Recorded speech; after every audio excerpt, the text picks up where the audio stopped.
안녕하세요. 여러분의 수익으로 혼쭐 내드리는 돈줄 선생 이재선입니다.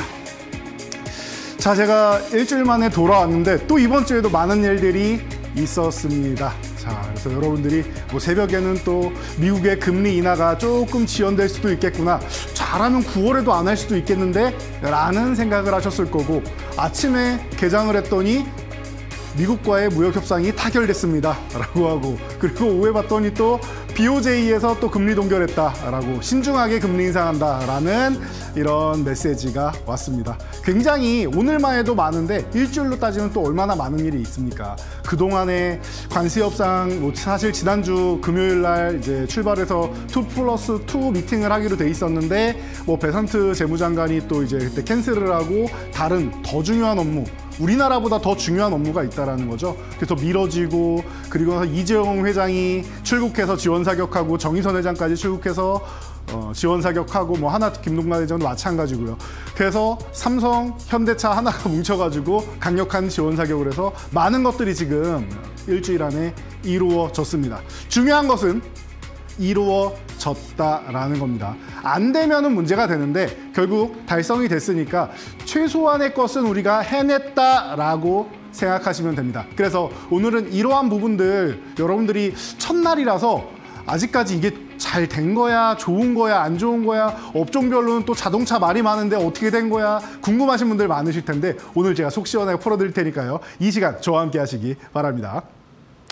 자, 그래서 우리가 이 신대가들의 투자 비법 시간에 맨 앞부분에서는 어떻게 합니까? 우리가 글로벌 증시랑 같이 보면서 시황을 살짝 훑죠. 이유가 뭐예요? 글로벌 증시를 보는 이유를 여러분들이 알고 보셔야 돼요. 이유가 뭐예요? 이유가? 제가 항상 큰 그림을 그려야 됩니다라고 말씀드리죠. 아침, 점심, 저녁 시황 이거 확인하는 거, 아침 시황, 점심 시황, 저녁 시황 의미가 없어요, 여러분. 여러분들이 스캘핑하는 초단타 하시는 분들도 아니고, 우리가 소문에 사서 뉴스에 판다라고 하는데 이미 나온 뉴스를 가지고 여러분들이 투자할 게 아니란 말이에요.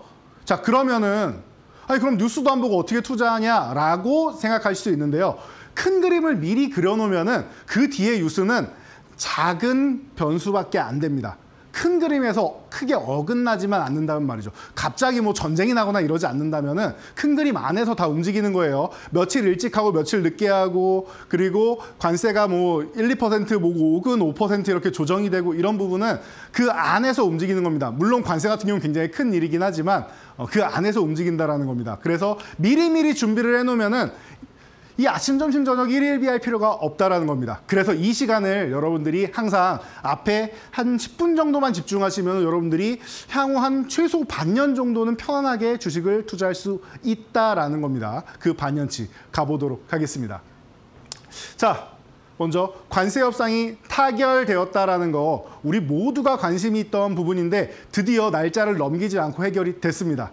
사실 일본이 조금 빨리 하고, 그 다음에 뭐 유럽도 되고 했는데 우리가 뒤로 자꾸 밀리고, 베선트 재무장관이 한번 약속도 캔슬하고 하다 보니까 다들 좀 불안한 마음이 있던 거는 사실이에요. 사실 7월 30일 날 이제 가서 이제 미팅을 한다라고 얘기는 했는데 바로 안 되면 어떡하지? 결렬되면 어떡하지? 라고 걱정을 하셨었는데 일단 됐습니다. 그리고 여러분들이 생각하신 것보다는 투자 규모나 이런 게 조금 작게 잘 마무리되지 않았냐라고 할 수 있는데, 사실 이거 우리는 국가에서 투자하는 게 아니라 기업에서 투자하는 게 대부분이었죠. 그러니까 뭐 기업에다가 그래 삼성, 한화, 그리고 뭐 현대차 수고했다 정도로 말씀을 많이 해주시면 될 것 같아요.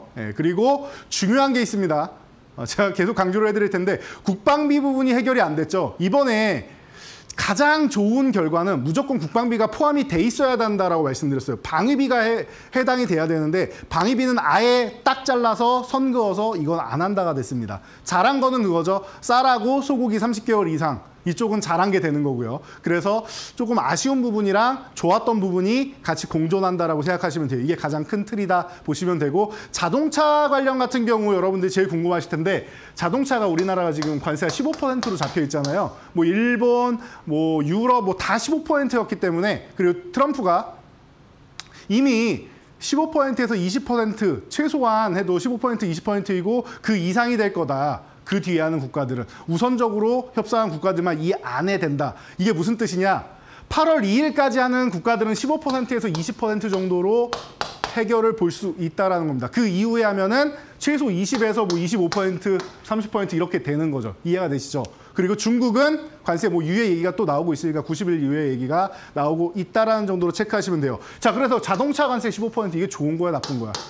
이거죠. 일본이 12.5%잖아요. 자동차 관세. 일본도 15% 관세인데 이 자동차 관세만 12.5%잖아요. 기존의 2.5%를 맡고 있었으니까 똑같은 거다라고 생각할 수 있습니다. 네. 맞죠? 그런데 오늘 자동차 부분 쓱 밀리죠. 일본은 어찌됐건 2.5%는 기존에 부과가 되고 있던 거였고 결론적으로 협상을 통해서 15%가 부과돼야 되는 것을 자동차 같은 경우에는 부분적으로 해서 12.5%로 계산을 했는데 우리나라는 그냥 생으로 15%니까 어떻게 보면 상대적으로 손실을 봤다 이거예요. 미국 측에서 얘기하잖아요.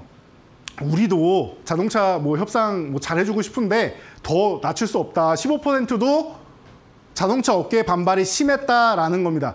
근데 여러분 이거 IRA 때 우리가 이미 알고 있던 부분이에요. 우리 IRA 때 이 법안 나올 때 현대차 굉장히 두들겨 맞았던 거 기억나시죠? 이유가 뭐예요? 지금은 내연기관에서 전기차로 넘어가는 시대란 말이에요. 지금 우리나라에서 뭐 전기차 캐즘 어쩌니 이래서 그러지 미국 나쁘지 않고요. 미국 시장은 전기차 나쁘지 않고요. 중국은 호황이고요. 유럽도 호황입니다. 유럽도 올해부터 해서 이렇게 올라가고 있어요. 전기차 판매량. 우리나라만 캐즘인 거예요. 이거 아셔야 되는 거예요. 왜 그러느냐?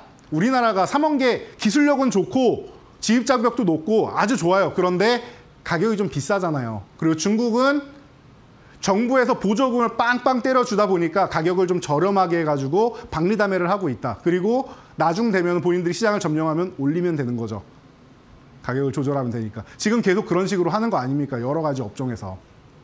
그렇게 생각하시면 됩니다. 그래서 미국에서 지금 테슬라에 대항마는 폭스바겐이나 뭐 저 도요타 이런 데가 아니라 현대차다 이런 말들이 계속 나왔었단 말이에요. 아이오닉이랑 EV가 너무나도 인기를 끌고 잘 만들었고 글로벌 시장에서도 계속 상 받고 유럽에서도 잘 나가고 있잖아요. 미국에서 안 나가겠습니까? 잘 나가고 있습니다. 그러다 보니까 IRA 때부터 계속 견제를 하는 거예요. 이번에도 견제를 조금 받은 거다 정도로 생각하시면 돼요.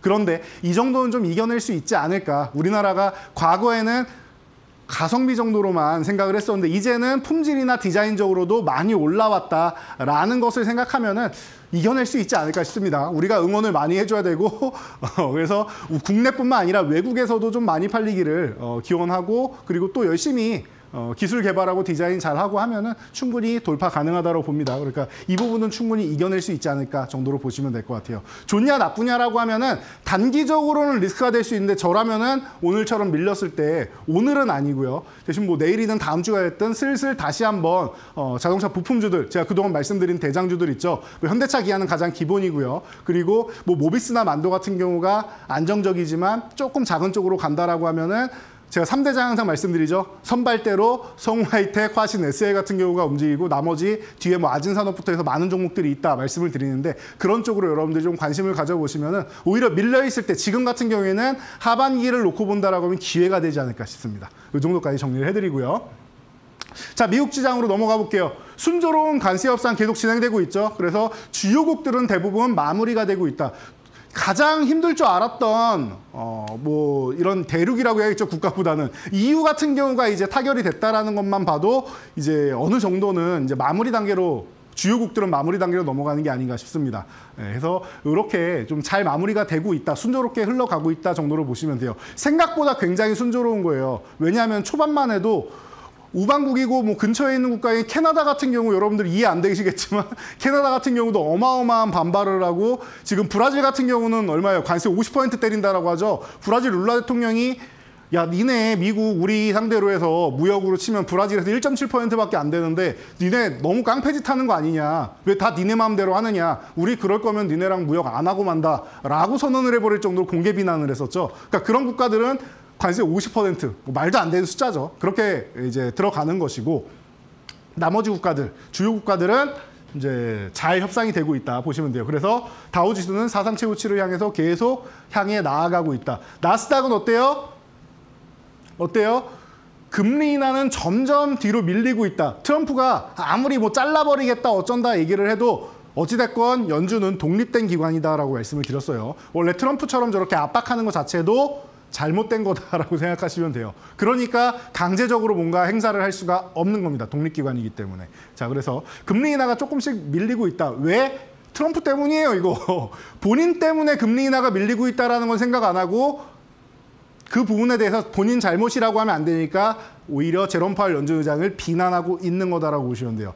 제롬 파월 연준 의장이 너무 신중한 거 아니냐라고 말씀하시는 분들 알면서 이 사람을 계속 연임시키고 있는 거잖아요. 이 사람은 항상 뭐 좌회전하고 우회전하고 융통성 있게 가는 사람 아니에요. 지표가 목표치에 도달하면 딱 유턴을 하는 사람입니다. 이렇게. 금리 인하가 됐건 금리 인상이 됐건 딱 유턴을 하는 사람이에요. 그래서 이번에도 금리 인하를 하고 있는 가운데 물가가 목표치 2% 도달 안 했다 이거예요. 이거는 도달하기 어렵다라고 제가 말씀을 드렸습니다. 누누이 말씀드렸습니다. 전쟁도 안 끝났고 관세를 올리고 있는데 이게 어떻게 2%를 도달을 합니까? 그러면은 2% 초반까지만 가도 잘하고 있는 거다, 선방하고 있는 거다 말씀드렸어요. 그러니까 트럼프가 관세가 발효되면은 올라갈 것 같으니까 빨리 금리 인하해라라고 얘기하는 거죠. 그리고 본인들도 그 자금이 좀 필요하기도 하고요. 그래서 이런 부분에 대해서 금리 인하가 좀 멀어지고 있는 건 좀 아쉽지만 그거와는 별개로 기술주들 같은 경우는 지금 AI 시대, 로봇 시대 등등 해가지고 지금 너무나도 좋은 시대를 맞고 있어요. 우리가 2015년 정도부터 시작해가지고 앞으로 미래는 4차 산업혁명 시대가 열릴 겁니다라고 했는데 10년이 지난 지금 4차 산업혁명 시대가 열려 있습니다. 물론 더 발전을 해야겠지만 자율주행 같은 경우도 그렇고 드론도 그렇고 AI도 그렇고 여러분들 많은 부분이 10년 전에 말했던 것들이 지금 달성이 되어가고 그리고 만들어가고 있는 과정이에요. 아직 초입인 것도 많으니까 만들어가고 있는 과정이다 보시면 돼요. 기술주가 좋은 게 당연하다. 그래서 사상 최고치를 계속 갱신해 나가면서 2만 포인트 넘어갈 거라고 말씀드렸고 지금 2만 1000까지 넘어서 좋은 모습이다. 자, 독일은 어때요? 독일도 유럽 같은 경우에도 영국, 독일 다 사상 최고치 돌파해서 나가고 있다. 돌파하고 쉬고 돌파하고 쉬고 계속 반복해서 잘해주고 있습니다. 관세 협상도 잘 됐다라는 거예요. 그럼 남은 건 뭐예요? 전쟁만 마무리되면 된다. 전쟁이 마무리된 것처럼 움직였는데 아직 안 끝났죠. 그러니까 이 부분만 빨리 끝내면 된다라는 겁니다. 젤렌스키를 어떻게 설득을 시키던지 아니면은 뭐 내리던지 뭐 방법이 있어야겠죠. 그래서 그런 부분을 체크하면 될 것 같다 보시면 되고요. 자.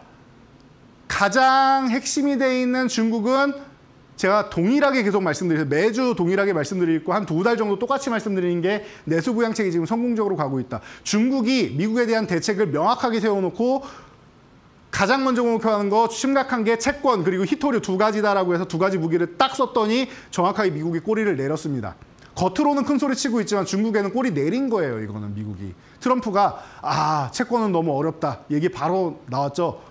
물론 중국만 한 게 아니라 일본도 같이 이제 매도를 하긴 했지만 꼬리 바로 내렸습니다. 채권 시장 때문에. 그래서 내수 부양책 운영하는 거에 성공을 거두고 있고 지금 유럽 같은 경우에는 중국이 어마어마하게 잠식해 들어가고 있어요. 가격 전쟁으로 해가지고 가성비가 워낙 좋으니까 그런 거예요. 옛날에 예를 들면은 이런 거 생각하시면 됩니다. 우리 그 밀폐 용기 있죠. 뭐 대표적인 기업으로 상장 기업 중에 뭐 락앤락 이런 종목이 어마어마하게 우리 한 15년 전이었던 것 같아요. 그때 어마어마하게 올라갔는데 그리고 나서 중국에 항상 모조품이 많이 나오죠.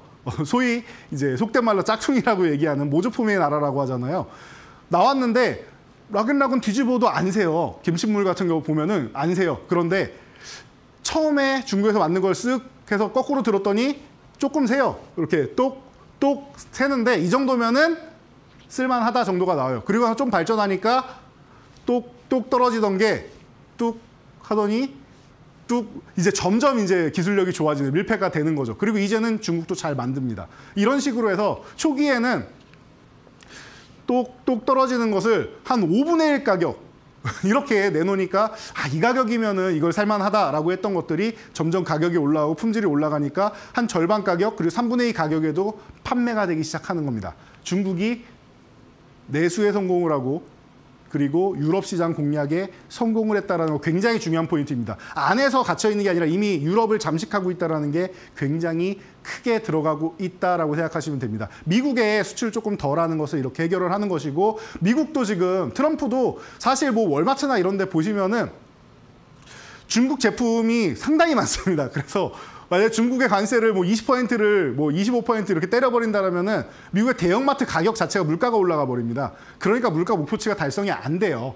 트럼프 시대 때는. 그러니까 이건 알고 가시면 되는 겁니다. 2%안 된다라고 말씀드린 크나큰 것들이 많이 있습니다. 예, 이거는 뭐 일부를 말씀드린 거고. 그래서 중국은 지금 굉장히 성공적으로 글로벌 시장에 침투돼 있다. 뭐 우리나라만 봐도 알 수 있잖아요. 뭐 저 알리바바나 뭐 테무나 이런 뭐 그런 곳들에서 막 넘어오고 있잖아요, 우리나라. 그래서 사용해 보신 분들도 있고 뭐 해보니까 좀 나는 별로라서 뭐 다 반품했다라는 분들도 있고 한데 어찌 됐건 쓰는 사람이 일부라도 있으면 침투에 성공하는 것이다. 비아디도 우리나라에 그래서 적극적으로 진출하겠다라는 거죠. 이렇게 싼데 한 번 정도는 타볼까라고 하는 사람들이 젊은 분들 중에 꽤 보인단 말이에요. 많지는 않아도 일부는 보인단 말이에요. 요즘에 뭐 승차감 반대로 해서 하차감이라고 하죠. 좋은 차에서 내리면은 왠지 좀 고급져 보이고 하는 그런 느낌이라고 하는데 그래서 하차감만 견딜 수 있으면 비아디도 타볼 만하다라는 얘기가 솔솔 나오고 있어요. 우스갯소리로 나오는 거죠. 그래서 그런 정도고 나오고 있으니까 여러분 참고하시면 됩니다. 중국 잘 이겨내고 있고 일본은 관세 타결했죠. 금리 동결했죠. 그리고 눈치 잘 보고 있다. 그러니까 어떻게 돼요? 사상 최고치 계속 돌파해 나가고 있다. 아베노믹스 이후로 쭉 올라가던 것들 다시 작년에 엔케르 트레이드 때문에 한번 조정받은 다음에 그 조정 이후에 오히려 기다리던 조정이었죠. 다시 움직이고 있다 생각하시면 돼요. 건강한 조정이었다 보시면 되겠죠. 중요한 거 우리나라입니다. 자, 관세 협상 15% 타결됐습니다. 쌀, 소고기, 국방비 이게 제가 볼 때는 핵심인 것 같아요. 여기 자동차 정도인데 자동차 앞에 서두에 설명드렸으니까 요거 수입 안 한 거는 굉장히 잘한 일이다. 그리고 국방비가 제가 핵심이라고 말씀드렸는데 이거 포함이 안 됐잖아요. 방위비 포함 안 되면은 우리는 어떻게 해요? 지금 일본은 5,500만 달러 투자한다고 했는데 우리 3,500만 달러로 플러스 알파 정도라고 하는데 선방한 거 아니냐라고 하는데 트럼프가 뭐라고 합니까? 트럼프가 뭐라고 해요? 일본이나 뭐 한국이나 이런 국가들은 이 방위비나 이런 안보에 관련돼 있는 곳이잖아요. 마음에 안 들면은 언제든지 관세 다시 올린다라고 얘기하죠. 의미가 없어요. 이 사람은 FTA 체결해놓고 나도 지금 관세 협상 다시 하는 사람이잖아요. 이 협상 자체가 별로 의미가 없어요. 사실 트럼프 앞에서는. 어떻게 보면 그럴 수 있습니다. 그래서 이 방위비 때문에 아마 우리는 무언가를 더 많은 것들을 또 내줘야 될 겁니다. 그것만 알고 가시면 될 것 같아요. 그래서 이 정도까지 미리 준비만 하고 계시면 될 것 같고요. 그러다 보니까 사실 자동차 쪽이 이렇게 쑥 내려가다 보니까 오늘 지수는 생각보다 코스피는 좋지 못했다 정도로 생각하시면 되고 대신 타결이 되니까 뭐가 좋아요? 음식료 업종부터 시작해서 화장품이나 이런 업종들은 좋을 수밖에 없는 겁니다, 여러분들.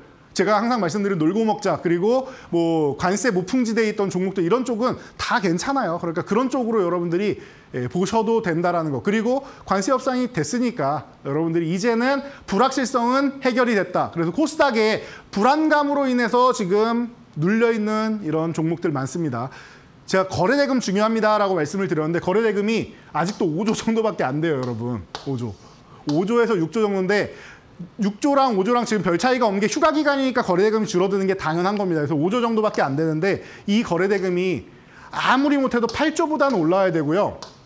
한 10조 전후가 되면은 그러면은 코스닥이 어마어마하게 움직여요. 여러분들이 생각하는 것 이상으로 종목들이 50%는 기본이고 100%, 200%, 300% 움직이는 종목들이 굉장히 많이 나올 겁니다.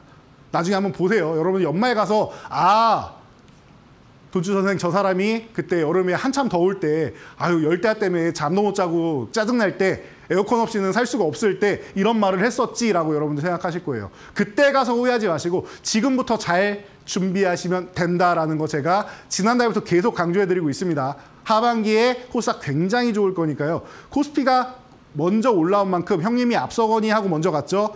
동생이 따라 올라올 겁니다. 그러니까 여러분들 동생이 올라오는 거 지금 잘 준비해서 기다리시면은 왜 아직 안 움직이지라고 생각하실 필요 없어요. 편안하게 잡아놓고 휴가 갔다 오시면은 여러분들이 멋진 계좌, 멋진 호황장 누리실 수 있으니까 지금부터 준비하시면 될 것 같습니다. 어떤 종목, 어떤 섹터가 또 내 포트폴리오에 담겨 있어야 되느냐 궁금하시겠죠? 오늘 제가 이 시간에 다 속 시원해 풀어드리고 포트폴리오도 딱 4종목 깔끔하게 줄여서 여러분들 만들어 드릴 테니까요. 오늘 끝까지 집중해 주시기 바랍니다.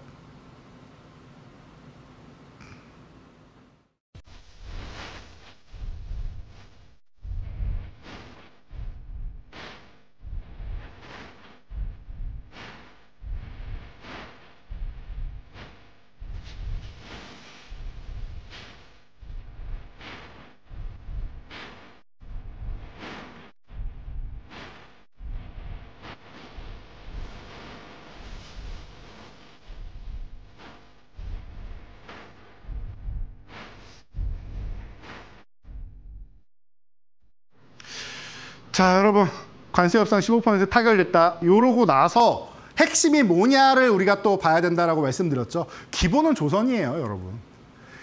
이 조선은 말이죠. 트럼프가 당선되자마자 전화로 축하한다라고 했더니 트럼프가 한국 조선 따봉이라고 했었죠. 기억나시죠? 원따봉을 바로 외쳤습니다, 트럼프가. 그때부터 여러분들 알고 가셔요. 아, 트럼프 시대에 한국의 주도 섹터 중 조선은 들어가는구나. 이거를 그때 이미 알고 계셔야 됩니다. 트럼프가 원하는, 미국이 원하는 쪽이다라고 하면은 우리나라 기술력을 얼마든지 가져다 쓸 수 있다라는 거잖아요. 지금 뭐 HBM 같은 경우도 마찬가지고 전력기기 같은 경우도 마찬가지고 조선도 마찬가지고 필요하니까 가져다 쓰는 거 아닙니까? 이해가 되시죠? 가져다 쓴다라는 겁니다. 굉장히 중요한 거예요. 그래서 제가 여러분들이 원따봉 하자마자 급등했으니까 추격하지 마시고 기다리시라고 했어요. 기다리시라고. 미리 들고 계시던 분들은 올라가면은 정리를 할지 그냥 조정받아도 기다렸다가 계속 끌고 갈지만 정하시면 되는 거고, 매수 못하신 분은 기다리시라고 했어요. 우리가 원하는 가격 어차피 줄 거니까 한번 급등했다가 우리 어디까지 35,000원 이하 내려올 때까지 기다리면 됩니다. 어차피 내려옵니다 라고 말씀을 드렸죠. 이게 정상적인 거다. 이게 시가총액 작은 종목이 아니잖아요. 하나오션 같은 경우는 코스피에서도 그래도 우량한 종목에 속한단 말이에요. 대우조선해양일 때 주인이 없어갖고 저평가됐던 거지, 그 저평가 구간을 완벽하게 해송할 수 있는 좋은 기회다라고 말씀드렸죠. 거기다가 미국의 필리조선소까지 이미 인수를 해서 준비를 다 맞춰놓은 기업이다. 그래서 35,000원 아래로 내려오는 날 정확하게 제가 여러분들께, 여러분 33,200원입니다. 지금부터 모아가시면 됩니다. 정확하게 설명드렸죠. 하나오션뿐만 아니라 조선 기자재도 괜찮으니까 모아가시면 됩니다. 정확하잖아요. 우리가 주식을 매수할 때는 원하는 가격까지 기다릴 줄 알아야 된다고 했어요. 현금 들고 기다려도 되고 다른 종목을 매매하면서 기다려도 돼요. 기다릴 줄 알아야 되는데 내가 원하는 가격에 사야 돼요. 여러분들이 매도가 어려운 이유가 그냥 아무 데서나 사서 그래요. 이 종목 좋다니까 나도 사볼까? 제가 정말 질문 많이 받는 게 그런 거예요. 아유, 좋다고 하는데 이거 사볼까요? 사도 되나요? 많이 물어보세요. 어디서 살지를 아셔야죠, 여러분. 어디서 살 줄 알아요. 고점 부근에 저는 매도를 하고 있는데 여러분들이 산다고 하면은 분명히 좋아요. 좋은데 한번 쉬어야 되는 타이밍이에요. 한 40% 내려갈 수도 있어요. 그래서 저는 매도하는 구간인데 여러분들 산다라고 하면은 제 물량을 받게 되는 거죠. 예를 든 겁니다. 제가 팔고 싶은 구간에서 여러분들이 매수를 하면 그렇게 된다는 거예요. 물량을 받아가는 것밖에 안 돼요. 그러니까 매수를 잘하면은 매도가 쉽습니다. 왜? 저점에서 이렇게 샀어요. 그럼 어떻게 되냐면요. 지금까지 해서 오늘까지 제가 뭐 이렇게 가격은 다 적어 드리니까 지금까지 해서 246.08% 멋진 상승률이 나오죠. 제가 이거를 연초에도 말로 홈런에서도 다시 한번 말씀드리면서 뭐라고 했습니까? 여러분 100% 넘어갔다라고 해서 좋으실 텐데 여기서 매도할 생각하시면 안 된다고. 이 종목은 어차피 200% 넘어갈 종목이라고. 10만 원 그냥 넘어갈 거 200% 넘어갈 거니까 걱정하지 마시라고도 누누이 말씀을 드렸던 종목입니다. 지금 200%를 넘어서 멋진 흐름 보이고 있다는 거. 참고로 이번에 관세 협상 타결 이후에도 앞으로도 좋은 일이 계속 많을 거예요. 그러니까 이제 시작에 불과하다. 트럼프 여러분 잘 생각해 보세요. 임기 반년밖에 안 지났습니다. 4년 중에 지금 반년 지난 거예요. 반년 지났습니다.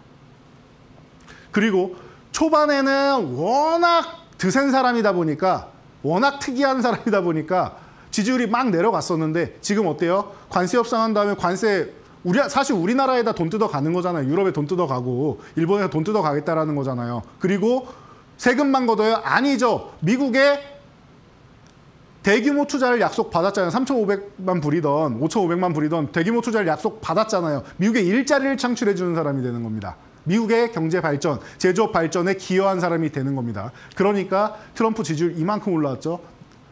중간선거 걱정 안 해도 되는 상황이 왔다라는 거 체크하시면 될 것 같고, 자, 조선 나왔으니까 방산 나와야죠. 조방원이라고 했습니다. 자, 방산은 자연스럽게 좋다. 이제 어디로 간다?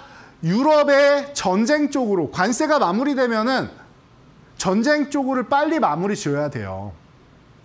이거는 전 세계 모두가 원하는 것들이, 모두가 원하는 거예요. 모두가. 중국 정도나 뭐 일부 국가 빼고는 대부분이 원하는 모두라고 하기엔 대부분이 원하는 거다라고 생각하시면 될 것 같아요. 자, 그러면은 전쟁이 끝나고 나면 또 뭐예요? 지금도 계속 수주가 나오고 있죠. 하나에어로스페이스, LIG 넥스원, 현대로템 중심으로 해가지고 어마어마한 수주가 나오고 있잖아요. 뭐 하나시스템이나 이런 쪽은 그냥 같은 계열사니까 놔두시고요. 풍산이나 이런 쪽도 마찬가지고 어마어마한 대규모 수주가 계속 나오고 있잖아요.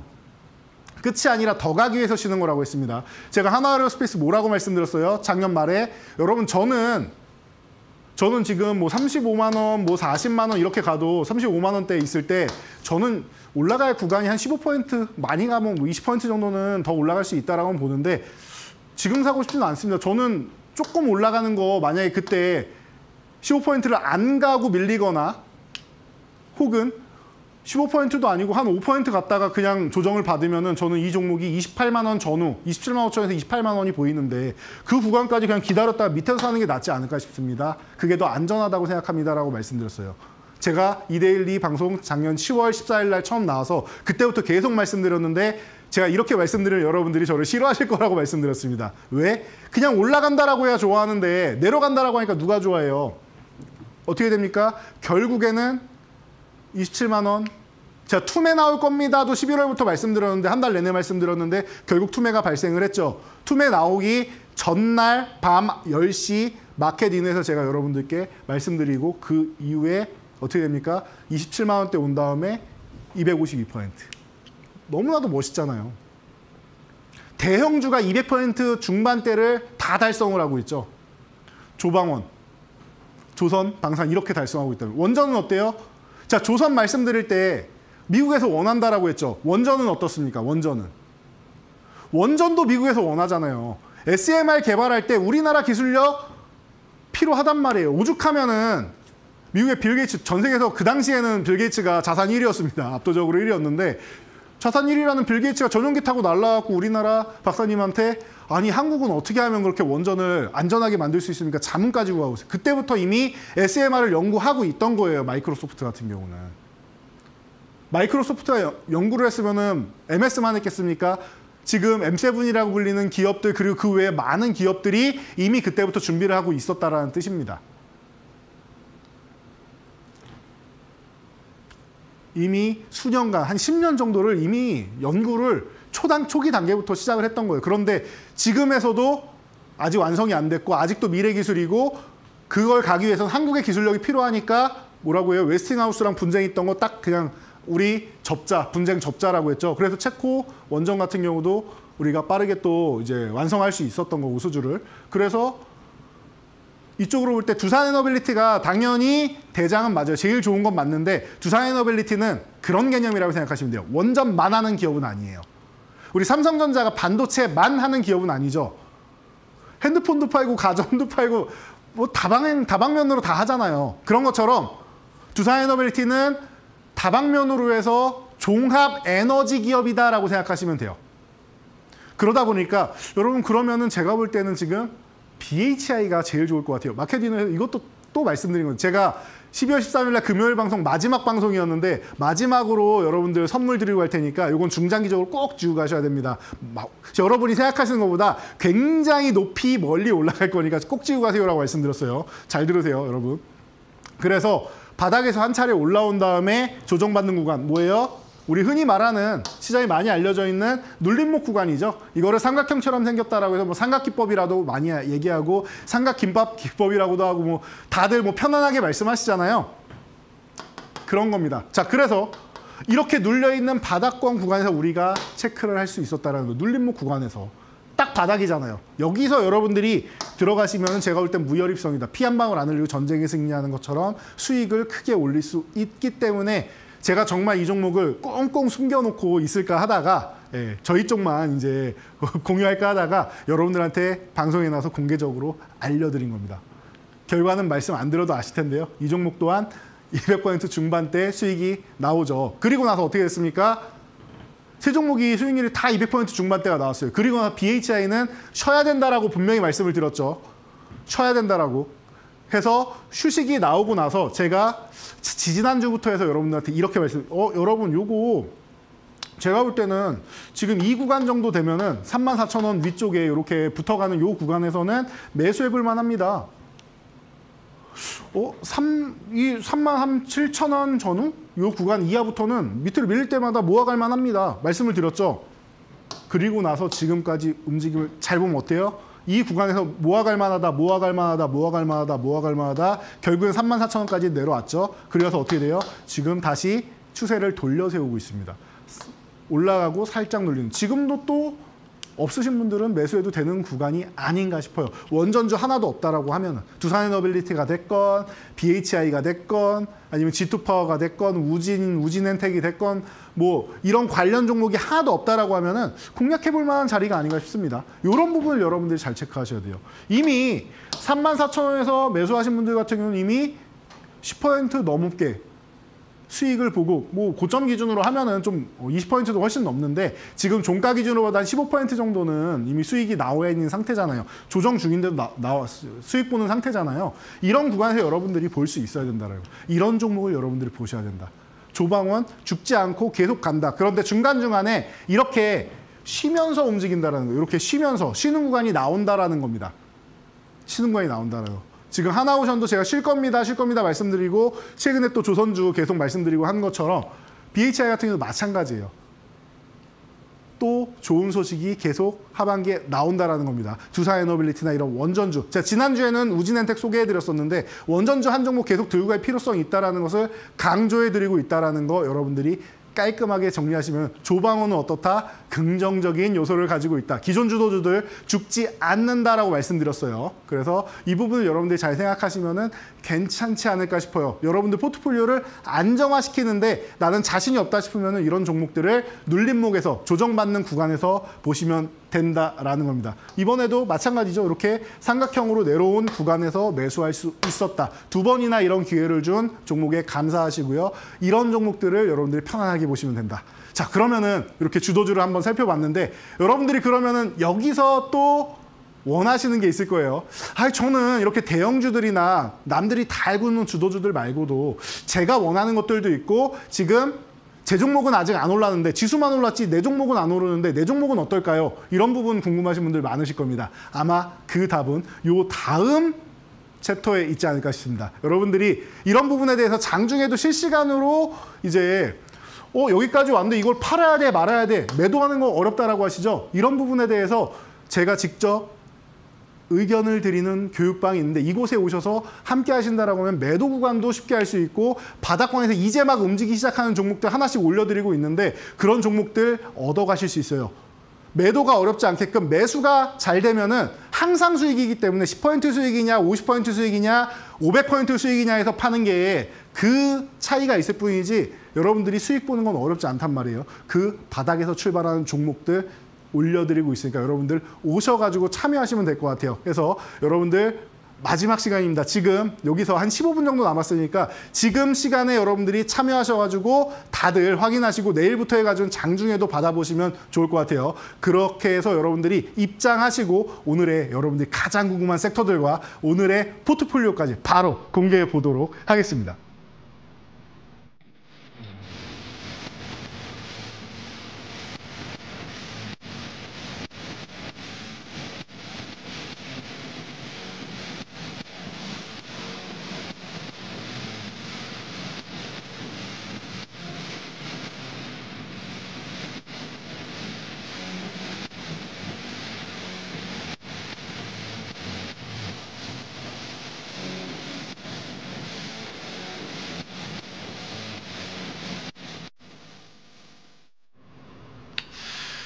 네, 여러분 우리가 항상 듣는 말이고 주식시장 격언 중에서 여러분들이 지키기만 하면은 너무 좋습니다. 그런데 여러분들이 항상 거꾸로 해요. 뭐예요?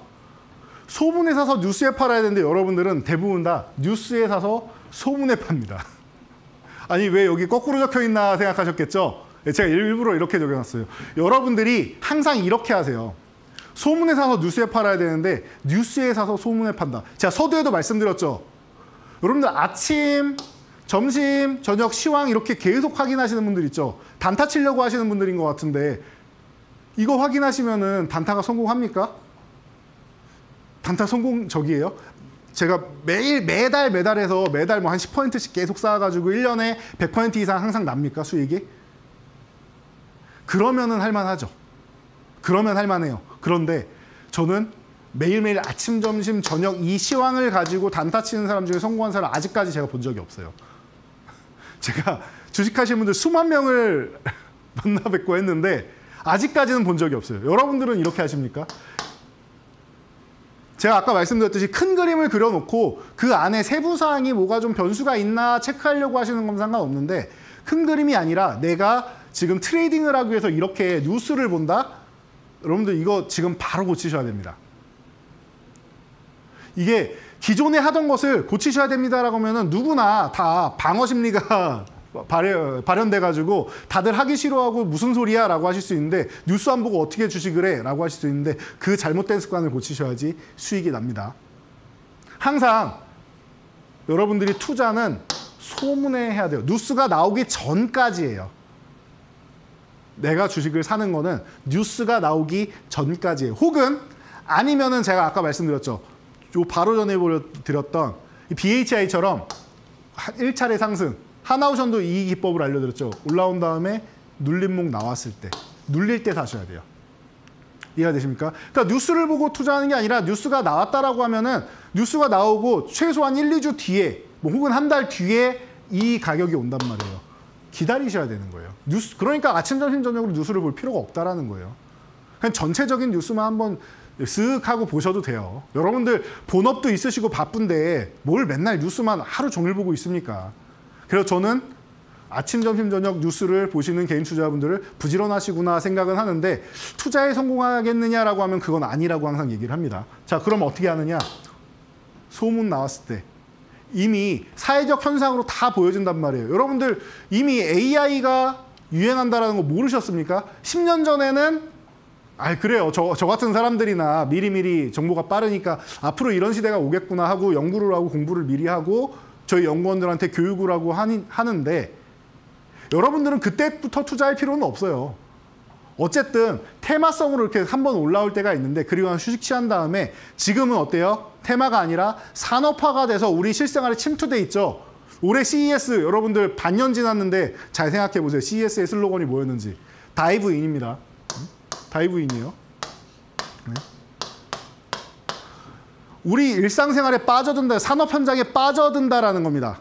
빠져든다는 무슨 말이에요? 이게 폭락하고 우리가 정말 다이빙하는 게 아니라 저는 그렇게 생각했다고 했어요. 예를 들면은 AI가 우리 일상생활로 들어온다라는 거예요.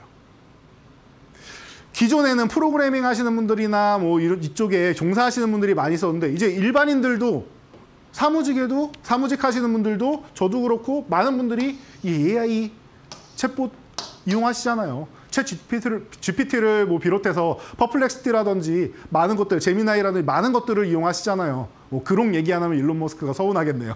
많은 것들을 이용하잖아요. 빠져든다라는 거예요. 빠져든다.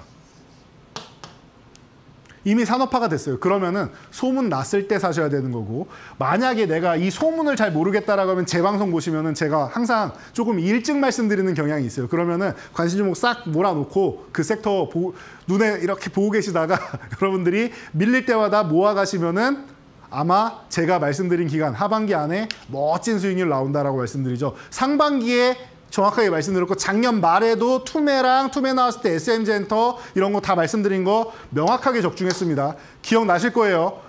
어떻게 해야 이렇게 되는지 지금부터 보여드릴게요. 자, SK하이닉스 계속 지난주까지 계속 말씀드렸으니까 우리 다 아는 거예요. 글로벌 점유율 1위의 HBM 그리고 지난해 8월부터 M7의 커스텀 그러니까 맞춤형 반도체입니다. 맞춤형 반도체에 제한을 계속 받고 있었고 테스트를 하고 있고 이미 공급을 하기 시작하겠다라고 해서 계약을 맺고 있습니다. 차세대 반도체에 대한 소캠, 유리기판, CXL 등등 기대감 높고요. 됐죠? 그런데 이거를 1월 달까지만 해도 골드만삭스에도 다 좋습니다. AI 서버도 확장되고 다 좋습니다. 점유율도 확대됩니다. 계속 얘기를 했는데 지금 딱 반년 지나니까 뭐라고 해요? 악성 리포트 내놨죠. 경쟁이 격화되고 가격 주도권이 고객사 우위고 아니라고 했어요. 경쟁은 격화되는 게 맞는데요. 삼성도 들어와야 돼요. 삼성 없이는 물량 공급이 안 됩니다. 부족해요. 자, 여러분 보세요. 지금 엔비디아가 주도를 하고 있는데 하이닉스가 3만 장 생산하다가 10만 장으로 작년에 늘렸단 말이에요. 그래서 올해 엔비디아 물량 14만 장 공급하기로 돼 있었는데 하반기에 17만 장. 뭐예요? 브로드컴 3만 장 정도는 하반기라고 해서 이번 달부터가 아니라 아마 연말쯤 될 겁니다. 17만 장으로 늘어나고 2026년에 완판됐다. 그러면은 내년에도 한 17만 장 정도는 유지된다라는 거예요. 끝. 그러면 하이닉스가 더 못 늘려요. 그런데 원하는 곳들은 어때요? 많으니까 하이닉스가 이렇게 80%나 올라오는 거 아니에요. 제가 여러분들 교육해드리고 벌써 80% 올랐잖아요. 그리고 나서 골드만삭스가 악성 리포트 냈는데 2분기 사상 최대 실적. 그렇죠? 사상 최대 실적이죠. 그리고 나서 어때요? 자, 경쟁 심화라고 했어요. 왜 삼성전자가 왜 들어와야 되냐? 지금 테슬라랑 계약한 것처럼 물론 이거는 파운드리 계약입니다. HBM이 아니에요. 어떻게 되느냐? 애플, 구글, 그리고 테슬라, 마이크로소프트, 아마존, 메타, 브로드컴이 HBM을 가져가야 돼요, 지금. 더 가져가야 돼서 공급량을 늘려야 되는 판이에요. 그래서 하이닉스도 증설을 하고 있고 마이크론도 증설을 하고 있어요. 두 기업이 다 할 수 있을까요? 아니요. 지금 현재 아무리 지금 하이엔드 쪽에서 엔비디아 진입이 실패했다고 해도 가장 많은 캐파를 생산할 수 있는 거는 그래도 뭐니 해도 아직까지 삼성전자입니다. 그렇다라고 하면 삼성전자가 약간 뒤처졌던 아니면 따라잡던 공급을 하게 돼 있어요, 여러분. 이게 제가 계속 말씀드렸던 내용이잖아요. 그럴 정도로 경쟁이 심화되어 있는데 가격 주도권이 고객사로 넘어간다고요? 만약에 넘어간다면 내년에 일시적일지는 모르겠는데 저는 그렇지 않을 것 같아요. 이미 내년 거는 완판이 돼 있는데 어떻게 고객사한테 가격 주도권이 넘어갑니까? 내후년 되면 이 친구들이 다 원하는데 그러면은 하이닉스는 물량이 또 부족할 텐데요. 기본적으로 생각하시면 돼요, 여러분. 증권사 리포트는. 이게 정말 진실인지 아닌지는 그리고 6개월 만에 정말 시장 판도가 바뀌었는지 바뀐 게 하나도 없는데 뭘 바뀌었다고 얘기를 합니까? 바뀐 게 하나도 없어요, 아직까지. 체크하시면 될 것 같고요. 자, 그리고 엔비디아 같은 경우 자 시총 4조 원 돌파했다라고 누누이 말씀드렸죠. 2023년, 24년 뭐 해가지고 제가 쭉쭉 알려드렸죠. 1조 원부터 해서 알려드렸는데 계속 움직이고 있잖아요. 이 친구들이 지금 주도하고 있고 주도하면서 세대별로 올라가고 있죠. HBM 1세대부터 시작해서 지금 5세대까지 나왔는데 가격이 계속 올라가잖아요. 150에서 200달러, 뭐 200달러에 300, 300에서 500, 500에서 600에서 800, 그리고 800에서 1200 계속 올라가잖아요. 그 다음에는 1200 플러스. 다음 세대는 이렇게 돼 있다, HBM4는. 그러면은 똑같은 장수 17만 장을 하이닉스가 생산한다고 해도 가격은 올라가는 거예요. 매출은 계속 올라가게 돼 있습니다. 남는 것도 더 많이 남게 되어 있으니까 이 부분을 여러분들이 참고하시면은 왜 제가 계속 말씀드렸는지 아실 거고 이제 AMD랑은 삼성전자가 연합이 돼 있고 테슬라가 올라탈 가능성이 꽤 생기죠. 하이닉스에다 받을 물량이 부족한 거예요. 그러면은 테슬라는 삼성을 공략하겠다라는 것을 과거에 LED 같은 경우도 그렇고 계속 받아왔다라는 거 체크하시면 됩니다. 그래서 삼성전자 제가 7만 원대까지 가는 건 어렵지 않다라고 말씀드렸는데 그 뒤엔 삼성전자가 어떻게 하냐가 중요하다 했는데 충분히 잘해주고 있다라는 거 체크하시면 될 것 같고 계속 말씀드린 반도체를 비롯해서 AI 그리고 이 로봇 이쪽은 기본으로 가져가시고 2차 전지 이제 바닥에서 올라오기 시작한다라는 거 체크됐죠. 정책주, 개별주 그리고 놀고 먹자 이렇게 보시면 된다라고 했어요. 그동안 ABL 바이오부터 시작해갖고 이 종목도 200% 중반대 그리고 리가켄 바이오도 바닥권에서 해서 요거 50% 이제 넘어가고 있고요. 인벤티지랩 바닥권에서 매수해서 3월 13일부터 해서 300% 넘었죠. 이런 종목들이 즐비하게 나오고 있습니다. 팩트론 같은 경우도 이미 230% 좋은 종목들이 즐비하게 나오고 있어요. 자 보면 여러분들 바이오주 제가 한 종목 정도는 들고 가셔야 된다 누누이 말씀을 드렸고 놀고 먹자 엔터주 들고 가셔야 된다 해서 이쪽은 이제 저출산 관련된 정책 관련된 쪽이라서 제가 작년 12월 6일, 9일 계속 말씀드렸고 이미 765% 올랐어요. 지금 조정받는 구간에서 봐야 된다라고 계속 말씀드리고 있는데 이제 슬슬 올라오기 시작합니다. 이런 부분을 체크하시면 돼요. 코스닥의 거래 대금만 딱 터지면은 이런 개별주들이 200%, 300% 쉽게 움직일 수 있는 시장이 바로 열리니까 여러분들 10배거 달성하는데 아주 좋은 기회가 된다는 거. 제가 하반기부터 해서 내년까지 해서 10배거 달성할 수 있다고 했습니다. 마지막 퍼즐 2차 전지인데 이쪽도 반등을 시작했다라는 겁니다. 그러니까 여러분들이 이렇게 체크를 하시면 될 것 같아요. 자, 그래서 여러분들이 가장 기다리시는 시간 포트폴리오 완성을 해 봐야겠죠.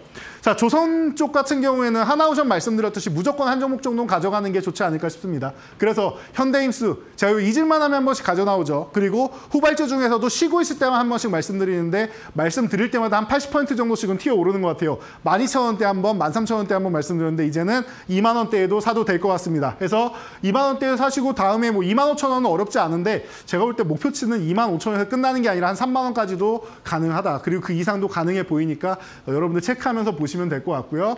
자, 다음 반도체주 하나는 들고 가야 된다라고 누누이 말씀드리죠. 포트폴리오에 하나 정도는 있어야 된다. 소켓 쪽은 누누이 말씀드렸고 제가 ISC나 그리고 리노핀의 리노공업이나 이런 종목들은 제가 한 수십 차례 말씀드렸으니까 얼만큼 중요한지 아실 겁니다. 그래서 유리구판 쪽까지도 기대감이 있는 기업입니다. 참고로 SK 쪽에 피인수된 기업이니까 SK하고 돈독하다 생각하시면은 마음이 굉장히 편안해진다라고 여러분들이 생각하실 수 있을 것 같습니다. 자, 그래서 이 종목 지금부터 6만 원 구간부터 해가지고 보시기 시작하면은 1차 목표치가 9만 원이라고 제가 적어드렸는데 50%가 끝이 아니라 1차 목표치일 뿐이에요. 저는 이 종목이 10만 원 넘어갈 거라고 생각합니다. 중장기적으로 내년까지 해가지고. 그래서 여러분들이 좀 중장기적으로 좀 편안하게 보실 수 있는 종목이다 체크하시면 될 것 같고요. 자, 바이오주 하나 보셔야겠죠?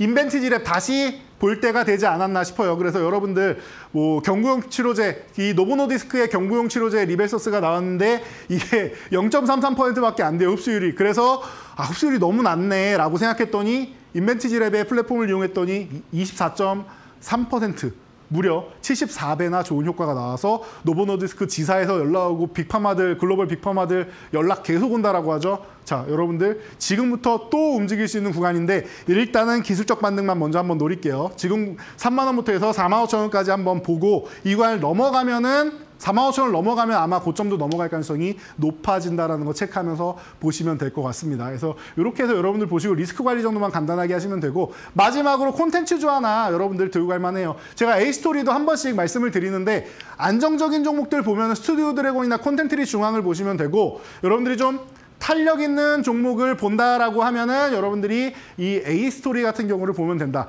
작년에 나와야 되는 콘텐츠들 싹 다 뒤로 밀어놨어요. 그리고 나서 올해부터 해가지고 계속 출시한다라는 거 여러분 알고 계실 겁니다. 하반기부터 굉장히 대작들 나올 거니까 10,000원 아래 구간 지금 너무나도 좋은 구간이니까 편하게 보시고 1차 15,000원인데 저는 이 종목이 한 2만 원 넘어가도 이상할 게 없다라고 봅니다. 그러니까 여러분들 편안하게 보실 수 있는 종목으로 제가 이렇게 뿌려드렸으니까 포트폴리오 잘 완성해 보시고요.